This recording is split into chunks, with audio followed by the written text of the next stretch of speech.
이탈리아 귀족의 가문이 발칵 뒤집혔습니다. 바로 한국으로 귀화한다는 외동딸 때문인데요. 무슨 사연인지 시작하겠습니다. 안녕하세요. 저는 아리아나 마르첼리라고 합니다. 이탈리아 토스카나 지방의 오래된 귀족 가문에서 자랐죠. 우리 가문은 16세기부터 피렌체 근교에 포도밭을 소유해왔고 대대로 와인과 예술에 대한 후원을 이어왔습니다. 저희 저택벽에는 보티첼리와 미켈란젤로의 작품이 걸려있을 정도니까요. 어릴 적부터 저는 마르첼리라는 이름에 걸맞은 행동을 해야 한다는 말을 귀에 딱지가 않도록 들었습니다. 등 곧게 펴고 앉는 법, 포크와 나이프를 바르게 쥐는 법, 사교 모임에서 적절한 대화를 이끌어가는 법까지. 항상 누군가의 시선 아래 있다는 느낌으로 살았어요.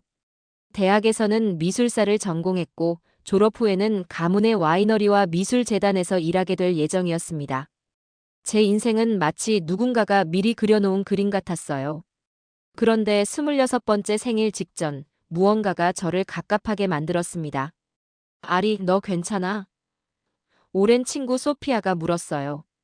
우리는 피렌체 근교의 카페 테라스에 앉아 있었습니다.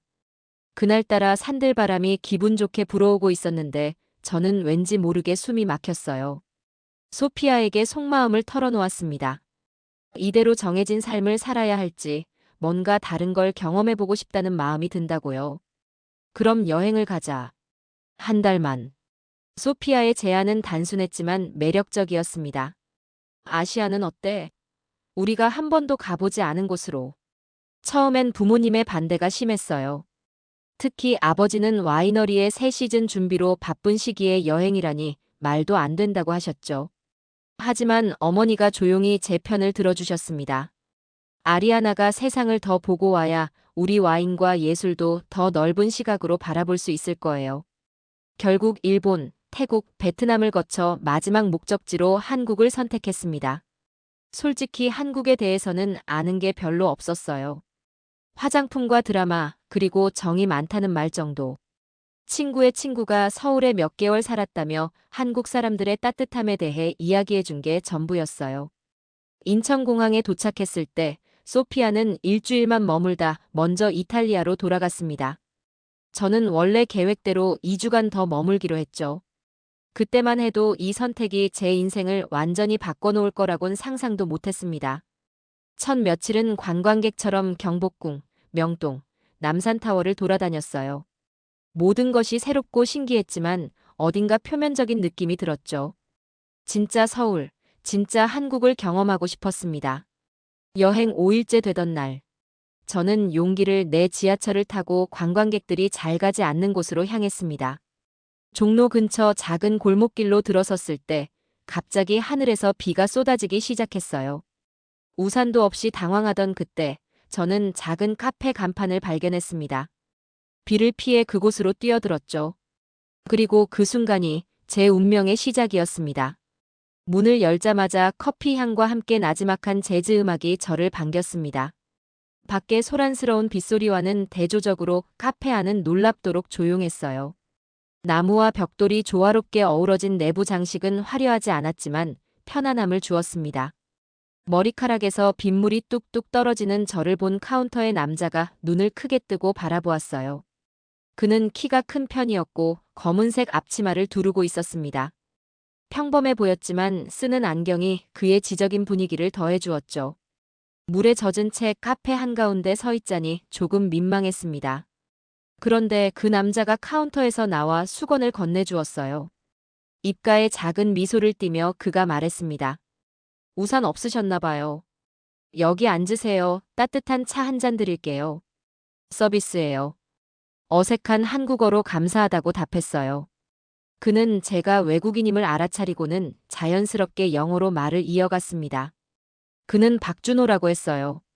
대학교 4학년 학생이었고 수업이 없는 날에 이 작은 카페에서 일한다고 했습니다. 전공은 건축학이었고 종종 이 카페에서 설계 작업을 한다고도 했죠. 카운터로 돌아간 준호 씨가 차를 준비하는 모습을 지켜봤습니다. 섬세하게 찻잎을 고르고 물의 온도를 확인하는 모습이 인상적이었어요. 잠시 후 그가 내려준 차는 제가 시킨 적 없는 라벤더 얼그레이였습니다. 비 오는 날엔 이게 좋아요. 마음이 편안해져요. 그가 말했습니다. 한 모금 마셨을 때 정말로 마음이 따뜻해지는 것을 느꼈어요. 피렌체의 고급 티하우스에서도 느끼지 못했던 감각이었습니다. 여행 오셨어요? 그가 물었습니다. 비 오는 서울도 괜찮죠?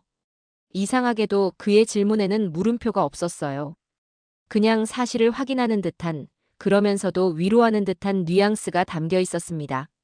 네, 이탈리아에서 왔어요. 아리아나라고 해요. 비가 창문을 타고 흘러내리는 동안 우리는 이런저런 이야기를 나눴습니다. 처음 만난 사이임에도 불구하고 대화가 자연스럽게 흘러갔어요. 준호 씨는 질문을 많이 하지 않았지만 제 이야기를 진심으로 듣는 것 같았습니다. 한국에서는 주로 어디를 가봤어요? 그가 물었습니다. 지금까지 방문한 곳들을 이야기하자 그는 잠시 생각에 잠기더니 종이에 뭔가를 적기 시작했어요. 여기 관광객들은 잘 모르는 곳들이에요. 시간 있으시면 한번 가보세요. 그가 건넨 종이에는 익선동, 연남동, 서촌 같은 동네 이름과 함께 작은 지도가 그려져 있었습니다. 각 장소마다 짧은 설명도 덧붙여져 있었어요. 그의 필체는 단정했고 지도는 상세했습니다. 창밖을 보니 어느새 비가 그쳐 있었어요. 자리에서 일어나며 지갑을 열었지만 준호 씨는 고개를 저었습니다. 오늘은 서비스예요. 다음에 또 오셔서 라떼도 한번 드셔보세요. 제가 직접 로스팅한 원두로 내린 거거든요. 말을 마친 그는 다시 자신의 일로 돌아갔습니다. 카페를 나서며 뒤돌아보니 준호 씨는 이미 다른 손님과 이야기를 나누고 있었어요. 그런데 왜인지 그의 말이 계속 제 귓가에 맴돌았습니다. 비 오는 서울도 괜찮죠. 호텔로 돌아가는 길, 습했던 공기는 이제 청량하게 느껴졌습니다. 도시는 빗물에 씻겨 더욱 선명해 보였어요. 그날 밤 처음으로 여행 일기에 장황한 글을 적었습니다. 대부분은 그 작은 카페와 낯선 곳에서의 예상치 못한 따뜻함에 관한 것이었죠. 침대에 누워 생각했습니다. 내일은 어디로 갈까? 그리고 문득 떠올랐어요. 그 카페 다시 가볼까? 다음 날 저는 준호 씨가 알려준 익선동으로 향했습니다. 한옥을 개조한 현대적인 카페와 상점들이 즐비한 그곳은 마치 시간이 뒤섞인 듯한 독특한 분위기를 자아냈어요. 사진을 찍고 골목길을 산책하며 온종일 시간을 보냈지만 어딘가 마음 한구석이 허전했습니다. 저도 모르게 발걸음은 다시 어제 그 카페로 향했어요. 문을 열고 들어서자 준호 씨가 카운터 뒤에서 고개를 들었습니다. 그는 저를 금방 알아보고 반갑게 웃었어요. 다시 오셨네요. 오늘은 비도 안 오는데. 그의 말에 저도 웃음이 나왔습니다. 어제 알려주신 익선동에 다녀왔어요. 정말 멋진 곳이더라고요. 테이블을 권하며 준호 씨가 물었습니다. 오늘은 무엇을 드실래요? 어제 말씀드린 라떼 한번 드셔보실래요? 네, 그럴게요. 오늘은 제가 꼭 돈을 낼 거예요. 창가 자리에 앉아 카페 안을 둘러보았습니다. 낮에 보니 더 아늑하고 세련된 공간이란 걸 알 수 있었어요. 벽면엔 흑백 사진들이 걸려 있었고 구석에는 작은 책장도 있었습니다. 그 모든 것이 조화롭게 어우러져 있었어요. 곧 준호 씨가 라떼를 가져왔습니다. 잔 위에는 정교한 라떼아트가 그려져 있었어요. 피렌체의 두오모 모양이었습니다. 놀란 표정으로 그를 바라보자 그가 쑥스럽게 웃었습니다. 어제 이탈리아에서 오셨다고 하셔서 인터넷에서 찾아봤어요. 그의 말에 가슴이 따뜻해졌습니다. 피렌체에서 살면서도 누구도 저를 그렇게 표현한 적은 없었어요. 항상 마르첼리 가문의 따님이라는 틀 안에서만 보았으니까요. 그날 이후로 저는 거의 매일 그 카페를 찾았습니다. 아침에는 관광을 하고 오후가 되면 자연스럽게 준호 씨의 카페로 발걸음이 향했어요. 때로는 책을 읽고 때로는 여행 사진을 정리하며 시간을 보냈습니다. 준호 씨는 바쁠 때도 있었지만 한가해지면 종종 제 테이블에 앉아 이야기를 나눴어요. 그는 듣는데 능했습니다. 제 고향 이야기, 여행 이야기를 하는 동안 진심으로 공감해주는 것 같았어요. 오늘도 홍차 드실래요? 아니면 새로운 시도 해보실래요? 그는 매번 제게 새로운 음료를 추천해 주었습니다. 놀라운 건 제가 좋아하는 온도와 단맛의 정도까지 정확히 기억한다는 점이었어요. 어느 날은 제가 손이 차가워하자 따뜻한 잔을 건네주기도 했습니다. 마음에 드세요. 특별히 찻잎을 오래 우려냈어요. 아리아나 씨가 좋아하실 것 같아서. 카페가 혼잡할 때면 저는 그저 구석에 앉아 준호 씨가 일하는 모습을 지켜보곤 했습니다. 그는 커피를 내릴 때 특유의 집중력을 보였어요. 진지하면서도 우아한 동작으로 물을 붓고 원두를 갈고 찻잎을 고르는 모습이 마치 예술가 같았습니다. 어느 날 오후 카페에 손님이 거의 없을 때였어요. 준호 씨가 작은 접시를 들고 제 테이블로 다가왔습니다. 이건 시험 삼아 만든 무화과 타르트예요. 이탈리아 감성 맞는지 봐주세요. 놀란 마음으로 한 조각을 맛보았습니다. 달콤한 무화과와 고소한 페이스트리의 조화가 완벽했어요. 와, 정말 맛있어요. 토스카나에서 먹던 맛이에요. 어디서 배우셨어요? 요리책과 유튜브요. 지난주에 아리아나 씨가 토스카나 디저트 이야기를 하시길래 한번 만들어 보고 싶었어요. 그가 제 이야기를 그렇게 세심하게 듣고 있었다는 사실에 가슴이 따뜻해졌습니다. 피렌체의 대저택에서 봤던 형식적인 대접보다 이 작은 카페에서 느끼는 소소한 정성이 훨씬 더 특별하게 다가왔어요. 그날 밤 호텔로 돌아가는 길 문득 깨달았습니다. 서울에서의 마지막 날이 일주일 앞으로 다가왔다는 사실을요. 그 생각에 가슴이 묘하게 아파왔습니다. 이제 막 알게 된 이 도시와 이제 막 친구가 된 그 사람과 헤어져야 한다는 사실이 너무 아쉬웠어요. 휴대폰에 저장된 귀국 항공권을 바라보며 생각했습니다. 조금만 더 머물 수는 없을까? 서울 체류 열흘째 되는 날이었습니다. 오전에는 북촌 한옥마을을 산책하고 점심에는 삼청동에서 비빔밥을 먹었어요. 그리고 어김없이 오후엔 그곳으로 향했습니다. 카페에 들어서자 평소와 다른 분위기가 느껴졌어요. 준호 씨는 카운터에 있었지만 옆에는 노부부가 함께 있었습니다. 저를 보자 준호 씨가 환하게 웃으며 손짓했어요. 아리아나 씨, 여기는 제 부모님이세요. 오늘 서울에 오셨어요. 두 분 다 준호 씨를 닮은 온화한 눈매를 가지고 계셨습니다. 저는 어색하게 인사를 드렸어요. 안녕하세요. 저는 아리아나입니다. 이탈리아에서 왔어요. 준호 아버지께서 천천히 고개를 끄덕이셨습니다. 서투른 영어이지만 의사소통에는 문제없이 대답을 해주셨어요. 우리 아들이 많이 이야기했소. 이탈리아 친구라고. 어머니는 제 손을 따뜻하게 잡으시며 말씀하셨습니다. 우리 준호가 카페 찾아와 주셔서 고맙다고 했어요. 외국에서 온 손님 특별히 챙기라고 했더니 그 손님이 이렇게 예쁜 분이셨군요. 준호 씨가 당황한 표정으로 어머니의 말을 끊었습니다. 어머니, 그만하세요. 아리아나 씨, 저쪽에 앉으세요. 음료 갖다 드릴게요. 부모님과 잠시 대화를 나눈 후 준호 씨는 제게 다가와 작은 목소리로 말했습니다. 부모님께서 시골로 돌아가세요. 혹시 오늘 저녁에 시간 되세요? 한강 가보셨어요? 그의 갑작스러운 제안에 살짝 놀랐지만 기꺼이 수락했습니다. 해가 저물 무렵 준호 씨는 카페 문을 닫고 저와 함께 지하철을 탔어요. 여의도 한강공원에 도착했을 때는 이미 황혼이 깃들고 있었습니다. 준호 씨는 자전거 2대를 대여했어요. 자전거 타실 줄 아세요? 그가 물었습니다. 물론이죠. 이탈리아에서도 종종 탔어요. 우리는 한강을 따라 자전거 도로를 달렸습니다. 시원한 강바람이 얼굴을 스쳤고 도시의 불빛이 강물에 반사되어 반짝였어요. 준호 씨는 앞서 달리다가도 종종 뒤를 돌아보며 제가 잘 따라오고 있는지 확인했습니다. 한참을 달린 후 우리는 조용한 강변에 자전거를 세웠어요. 준호 씨가 작은 돗자리를 펼치고 편의점 봉투에서 음료와 간식을 꺼냈습니다. 준비를 마친 그가 말했습니다. 이곳이 제가 가장 좋아하는 장소예요. 도시가 한눈에 보이거든요. 강 건너편으로 서울의 화려한 야경이 펼쳐져 있었습니다. 고층 빌딩들의 불빛이 밤하늘의 별처럼 빛나고 있었어요. 멀리서 버스킹 공연의 음악 소리가 들려왔습니다. 기타 소리와 함께 누군가의 감미로운 목소리가 바람을 타고 왔어요. 준호 씨는 조용히 음료수 캔을 따서 제게 건넸습니다. 이 순간 저는 깨달았습니다. 내가 왜 여기에 계속 머물고 싶어지는지를. 준호 씨, 이런 곳을, 이런 시간을 함께 해주셔서 고마워요.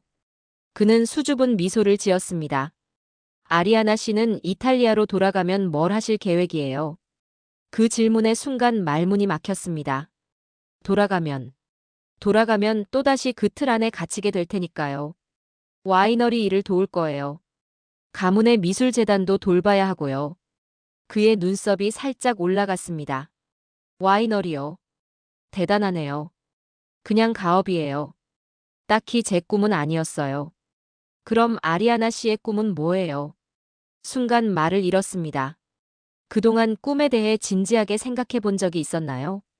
항상 마르첼리라는 테두리 안에서 생각했지, 정작 아리아나로서의 꿈은 찾지 못했던 것 같아요. 아직 잘 모르겠어요. 그런데 여기 와서 느끼는 자유로움이 좋아요. 준호 씨는 고개를 끄덕였습니다. 그는 손이 많이 가는 사람은 아니었어요. 대화 중에 불필요한 접촉을 하거나 과하게 관심을 표현하지 않았습니다. 하지만 언제나 묻고 기다리고 존중했어요. 그건 제가 이전까지 겪지 못했던 방식의 관심이었죠. 잠시 침묵이 흘렀지만 그것이 불편하지 않았습니다. 우리는 그저 나란히 앉아 서울의 밤을 바라보았어요. 강물에 반사된 도시의 불빛, 간간이 들려오는 음악 소리, 옆에 앉은 사람의 조용한 숨소리. 문득 준호 씨가 말했습니다. 내일 카페 쉬는 날이에요. 혹시 시간 되시면 제가 진짜 서울을 보여드릴게요.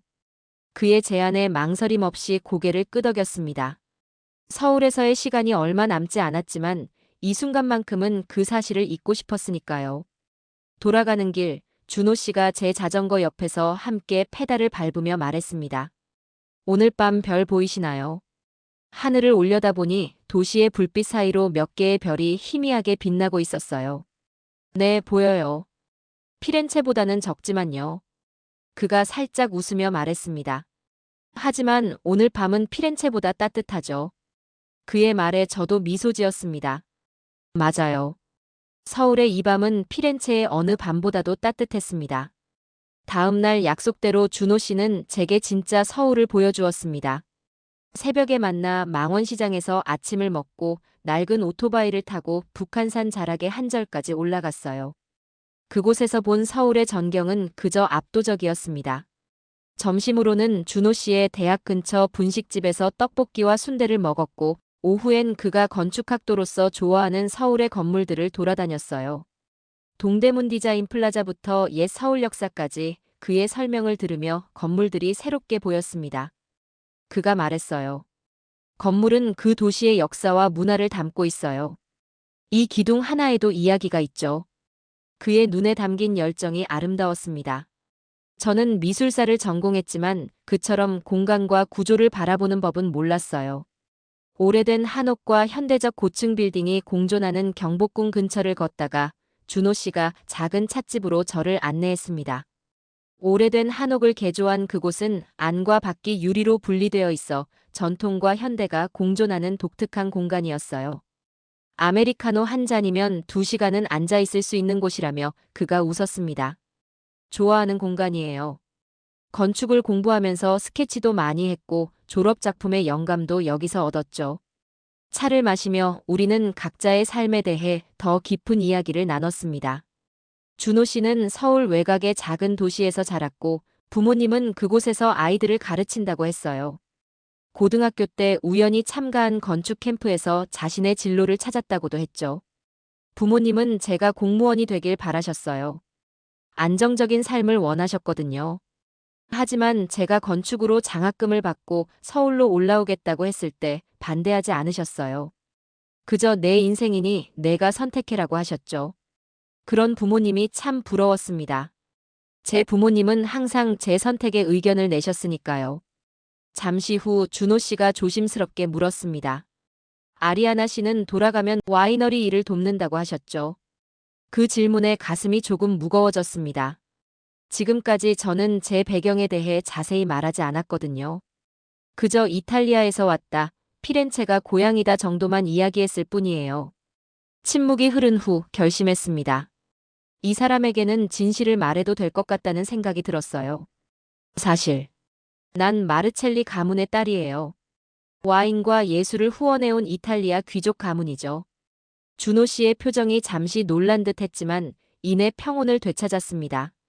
16세기부터 토스카나의 포도밭을 소유해왔고 우리 저택엔 르네상스 시대 거장들의 작품들이 걸려 있어요. 아버지는 와이너리와 미술재단의 이사장이시고 어머니는 유럽의 주요 사교계에서 활동하세요. 이야기를 이어가며 처음으로 제 진짜 삶에 대해 털어놓았습니다. 어린 시절부터 마르첼리 가문의 이름에 걸맞게 행동하도록 교육받았던 것, 항상 누군가의 기대에 부응해야 한다는 압박감, 그리고 그런 삶에서 벗어나고 싶었던 마음까지. 말을 마치고 준호 씨의 반응을 조심스럽게 살폈습니다. 그가 거리를 두거나 달라진 태도를 보일까 두려웠거든요. 하지만 그는 여전히 같은 표정으로 저를 바라보고 있었습니다. 그래도 지금 이 시간에 내 앞에 있는 건 아리아나 맞잖아요. 난 그걸로 충분해요. 그의 말에 가슴이 벅차올랐습니다. 지금까지 제가 만난 대부분의 사람들은 마르첼리 가문이라는 이름을 듣자마자 태도가 달라졌어요. 어떤 이들은 지나치게 공손해졌고 어떤 이들은 이득을 취하려 했죠. 하지만 준호 씨는 그저 저라는 사람 자체를 바라보고 있었습니다. 와, 그런 명문 가문에서 여기 서울 작은 카페까지 오셨네요. 그저 여행이 목적이었나요? 사실은 잘 모르겠어요. 처음엔 그냥 새로운 경험을 하고 싶었어요. 하지만 지금은 말을 잇지 못하고 고개를 숙였습니다. 지금은 여기 남고 싶다고 말하기엔 너무 이른 것 같았거든요. 준호 씨는 내 마음을 읽었는지 화제를 자연스럽게 바꿨습니다. 토스카나 와인에 대해 더 알려주세요. 사실 저도 와인에 관심이 많아요. 그의 배려에 감사하며 저는 기꺼이 고향의 와인에 대해 이야기했습니다. 포도 품종부터 양조 과정, 그리고 우리 가문이 수백 년간 지켜온 전통까지. 준호 씨는 진지하게 경청했고 때로는 날카로운 질문을 던지기도 했어요. 와인을 만드는 과정이 건축과 비슷하네요. 둘 다 오랜 시간과 정성이 필요하고 결국 사람들에게 특별한 경험을 선사하죠. 그의 통찰력에 놀랐습니다. 한 번도 그런 관점으로 생각해 본 적이 없었거든요. 대화를 이어가다 보니 어느새 해가 저물고 있었습니다. 찻집 창문으로 붉게 물든 하늘이 보였어요. 준호 씨가 말했습니다. 오늘 해가 예쁘게 지네요. 마지막으로 한 곳만 더 보여드릴게요. 그가 안내한 곳은 인사동 뒷골목에 있는 작은 루프톱 바였습니다. 그곳에서 바라본 서울의 야경은 또 다른 모습이었어요. 전통 한옥의 지붕과 현대적 고층 빌딩들이 어우러진 풍경이 마치 시간의 층을 보는 것 같았습니다. 와인 두 잔을 마주하며 준호 씨가 말했습니다. 토스카나 와인은 아니지만 한국 와인이에요. 최근에 강원도에서 만들기 시작했죠. 한 모금 마셔보니 익숙한 맛은 아니었지만 신선하고 독특한 풍미가 느껴졌습니다. 서로의 눈을 바라보며 웃었습니다. 그날 밤 저는 더 이상 귀족 가문의 딸이 아니라 그저 아리아나로 존재할 수 있었습니다. 그리고 그 느낌이 정말 좋았어요. 여행 마지막 주가 되었습니다. 귀국 비행기는 이제 사흘 후면 떠나게 되어 있었어요. 호텔 창가에 서서 아침 햇살이 비치는 서울의 풍경을 바라보았습니다. 언제부턴가 이 도시가 낯설지 않게 느껴지기 시작했어요. 침대 위에는 어제 준호 씨와 함께 했던 하루를 기념해 그가 준 작은 선물이 놓여 있었습니다. 그의 스케치북에서 뜯어낸 한 장의 그림이었어요. 제가 카페에서 책을 읽고 있는 모습을 그린 연필 스케치였죠. 단순한 선으로 그려진 그림이었지만 그 속에 담긴 따뜻한 시선이 느껴졌습니다. 그림 아래에는 작은 글씨로 이렇게 적혀 있었어요. 아리아나에게 피렌체의 빛을 품은 눈동자. 문득 휴대폰이 울렸습니다. 이탈리아에서 온 전화였어요. 아버지였습니다. 아리아나, 다음 주 화요일에 밀라노에서 중요한 미팅이 있다. 그라치아니 가문과 와이너리 협업건이야. 내가 참석해 주었으면 한다. 아버지의 말씀에 가슴이 무거워졌습니다. 피렌체로 돌아가면 이런 일상이 기다리고 있겠죠. 끝없는 미팅, 행사, 사교 모임. 모두 마르첼리 가문의 딸로서 해야 할 일들이었어요. 알겠어요, 아버지. 일정 확인해 볼게요. 전화를 끊고 깊은 한숨을 내쉬었습니다.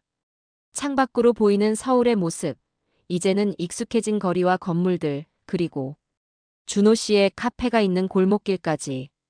이 모든 것들과 작별해야 한다는 생각에 가슴이 아팠어요. 이제는 그곳이 제 서울에서의 안식처가 되었으니까요. 카페에 들어서자 준호 씨가 반갑게 맞아주었습니다. 오늘은 어떤 차 드실래요? 늘 그랬듯 그는 제 기분을 읽어내는 것 같았어요. 오늘은 조금 우울한 기분이라는 걸 알아차렸는지 평소보다 더 따뜻한 미소를 지었습니다. 아무거나 좋아요.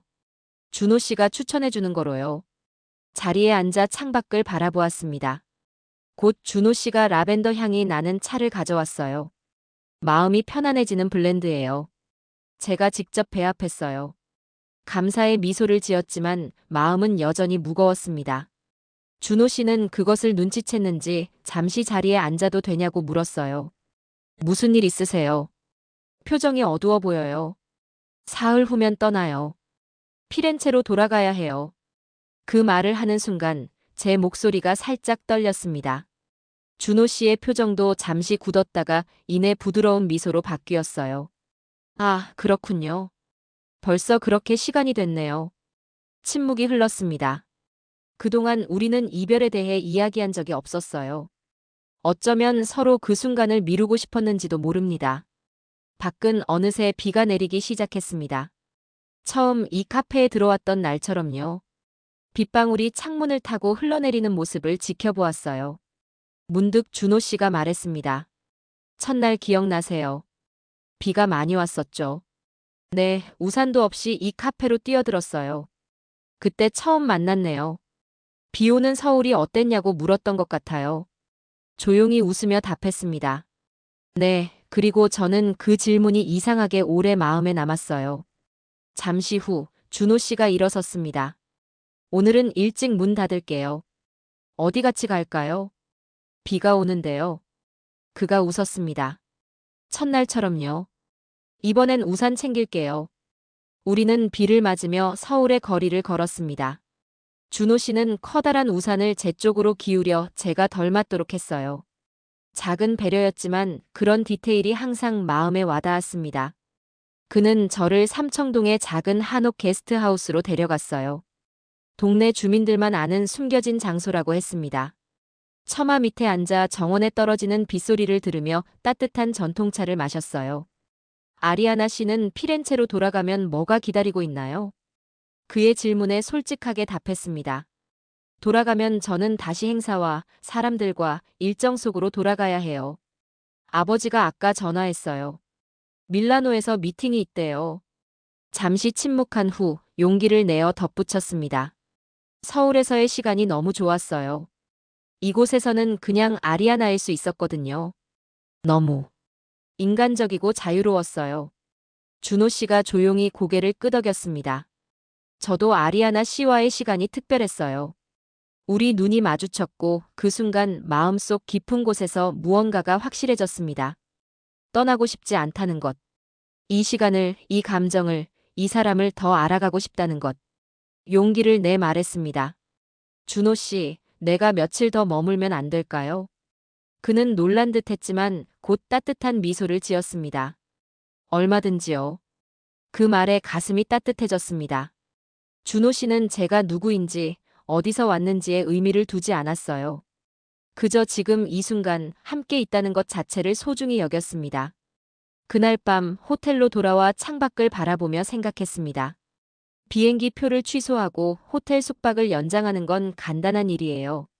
하지만 그 결정이 가져올 변화는 단순한 일정 변경 이상일 것 같았습니다. 휴대폰을 들고 부모님께 전화했습니다. 떨리는 목소리로 말했어요. 어머니, 저 조금 더 서울에 머물고 싶어요. 전화기 너머로 어머니의 걱정스러운 목소리가 들려왔습니다. 아리아나, 무슨 일이니? 아버지 미팅은 어떡하고? 제 마음을 정확히 설명하기는 어려웠지만 최대한 솔직하게 이야기했습니다. 여기서 찾은 것들, 느낀 것들, 그리고 만난 사람에 대해서요. 통화를 마치고 깊은 숨을 내쉬었습니다. 어머니는 이해해 주셨어요. 아버지를 설득하는 건 어머니가 맡아주시기로 했죠. 잠시의 자유를 허락받은 셈이었습니다. 침대에 누워 천장을 바라보았습니다. 내일은 준호 씨에게 제 결정을 알려줄 거예요. 그리고 그 다음엔 무슨 일이 생길까요? 두렵지만 설레는 마음이 더 컸습니다. 귀국 비행기가 이륙할 시간, 저는 준호 씨의 카페에 앉아 있었습니다. 호텔 숙박은 한 달 더 연장했고 비행기 표는 취소했어요.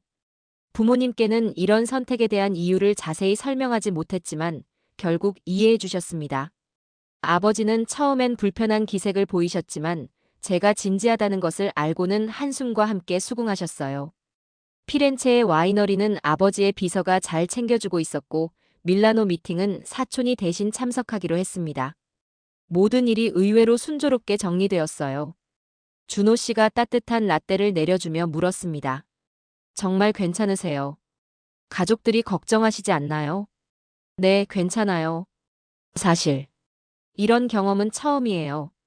제 의지대로 무언가를 선택하는 것. 그는 이해한다는 듯 고개를 끄덕였습니다. 그런데 앞으로 어떻게 지내실 계획이에요? 호텔에 계속 머무르실 건가요? 아직 정확한 계획은 없어요. 일단은 서울에 좀 더 있으면서 생각해 볼까 해요. 이야기를 나누다 보니 며칠이 일주일이 되고 일주일이 한 달이 되어 갔습니다.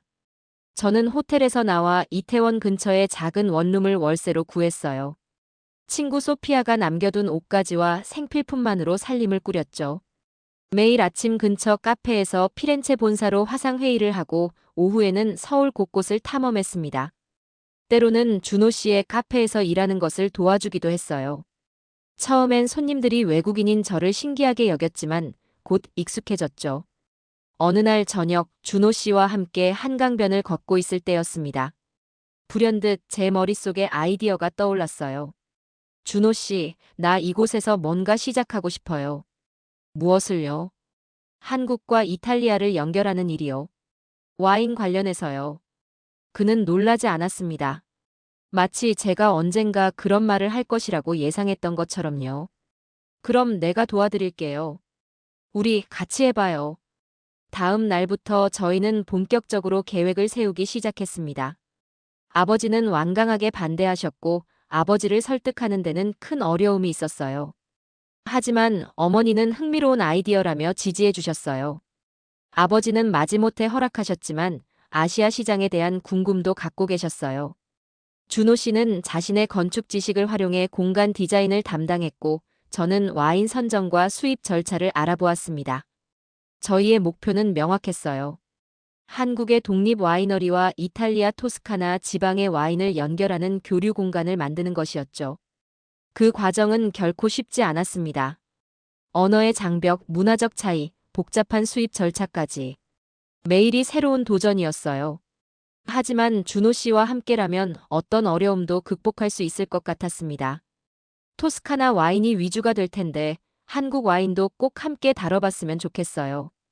강원도나 경기도에서 최근에 만드는 와인들이 생각보다 괜찮거든요. 준호 씨의 제안에 적극 동의했습니다. 이건 단순한 수입 사업이 아니라 양국의 문화 교류가 되어야 했으니까요. 여름이 가고 가을이 찾아왔습니다. 서울의 단풍이 아름답게 물들기 시작했어요. 이 도시에서 보내는 첫 가을이었죠. 준호 씨와 함께 남산에 올라 서울의 가을 풍경을 바라보며 생각했습니다. 피렌체의 가을도 아름답지만 서울의 가을은 또 다른 매력이 있었어요. 준호 씨가 물었습니다. 후회 없으세요? 이렇게 오래 머물게 될 줄 알았나요? 고개를 저었습니다. 아니요, 전혀 예상 못했어요. 하지만 후회는 없어요. 오히려 처음으로 제 인생을 스스로 선택한 것 같아서 기뻐요. 준호 씨가 조용히 제 손을 잡았습니다. 아리아나 씨가 여기 있어서 행복해요. 그의 손길에서 따뜻함이 전해졌습니다. 저도 여기 있어서 행복해요. 가을이 깊어갈수록 저희의 계획도 구체화되었습니다. 마침내 연남동에 작은 매장을 임대하기로 결정했어요.